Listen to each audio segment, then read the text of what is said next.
सूत्रों के हवाले से खबर आ रही है कि दिल्ली में वीकेंड कर्फ्यू लागू हो सकता है, यानी कि सप्ताह के जो 2 अंत के दिन है उसमें कर्फ्यू लागू हो सकता है। ये दिल्ली डिजास्टर मैनेजमेंट अथॉरिटी की बैठक में फैसला हुआ है। हमारे सहयोगी परिमल कुमार हमारे साथ जुड़ गए हैं। परिमल, क्या पता चल रहा है इसके बारे में? देखिए, दरअसल जिस हिसाब से ट्रांसमिशन हो रहा है और जिस हिसाब से आशंका जताई जा रही है कि मामले बहुत बढ़ेंगे, तो एहतियातन ट्रांसमिशन को रोकना जरूरी है। जिस रेड अलर्ट की बात हम लोग अंजलि सुबह से कर रहे थे, अब उस पर फिलहाल कोई फैसला तो अभी नहीं हुआ है, लेकिन वीकेंड कर्फ्यू की बात हुई है, जहां पे 2 दिन तक वीकेंड कर्फ्यू, जो सप्ताह के अंतिम दिन होते हैं शनिवार रविवार, वहां पे वीकेंड कर्फ्यू लागू होगा। और दरअसल यही बड़ी वजह है कि उस बीच में लोग जो निकलते हैं, कम से कम उन 2 दिनों में उनको घर में रोका जाए, उनको घर में रहने को पाबंद किया जाए, ताकि जो ट्रांसमिशन है, जो 2 से 3 दिन में हम मान के चलते हैं कि ओमिक्रॉन वेरिएंट, पुराने वेरिएंट में 8 से 9 दिनों में डबलिंग रेट था या फैलता था, वो डबल होता था। अब 2 से 3 दिनों में ये डबल हो रहा है मामला, तो ट्रांसमिशन बहुत तेजी से होता है। तो यही वजह है कि आमतौर पे हम लोग देखते हैं कि शनिवार रविवार को खास तौर पे लोग ज्यादा निकलते हैं। तो उसके मद्देनजर ये फैसला लिया गया है डीडीए में की बैठक में कि वीकेंड कर्फ्यू प्रभावी होगा यहाँ पर राजधानी दिल्ली में, और निश्चित तौर पे जो पाबंदियां होती हैं कर्फ्यू के दौरान, वो पाबंदियां जो हैं वो लागू रहेंगी। इसमें यह भी जानना चाहेंगे कि जो जरूरी सेवाएं हैं या जो लोग उन जरूरी सेवाओं के लिए काम करते हैं, उनके लिए किस तरह की रियायतें रहेंगी?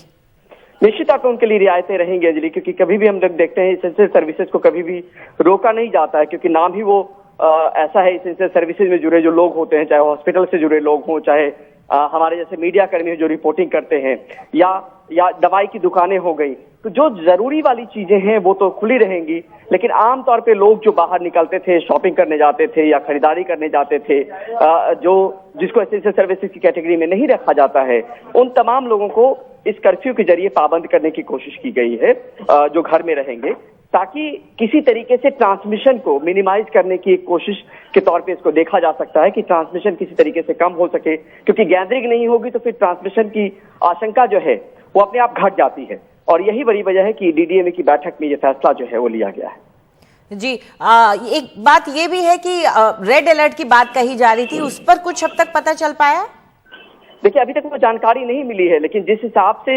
हमने और आपने सुबह में चर्चा की और जो जानकारी हमें मिल रही है कि अगर 15 जनवरी के आसपास 20 से 25 हजार केसेस रोजाना रिपोर्ट हो सकते हैं, जो अभी कोविड का ट्रेंड है खासतौर पर राजधानी दिल्ली में, तो उसमें एहतियातन कदम उठाने की जरूरत पड़ सकती है। और उसको लेकर भी हो सकता है कि अगर डिटेल नोट आए तो उसमें कुछ जानकारी भी हो कि किस किस चीजों को लेकर रिस्ट्रिक्शन बहाली करने हैं, क्योंकि रिस्ट्रिक्शन अगर नहीं लगाएंगे तो फिर दिक्कत हो जाएगी। हाथ से बेहाथ होने वाली जो स्थिति होती है अंजलि, वो वैसी स्थिति आ सकती है। और यही बड़ी वजह है कि इसको लेकर किसी तरीके से ये कोशिश की जा रही है कि कैसे केस को मिनिमाइज करके रखा जा सके, और उसी के मद्देनजर फिलहाल ये बात निकल कर आई है कि वीकेंड कर्फ्यू जो है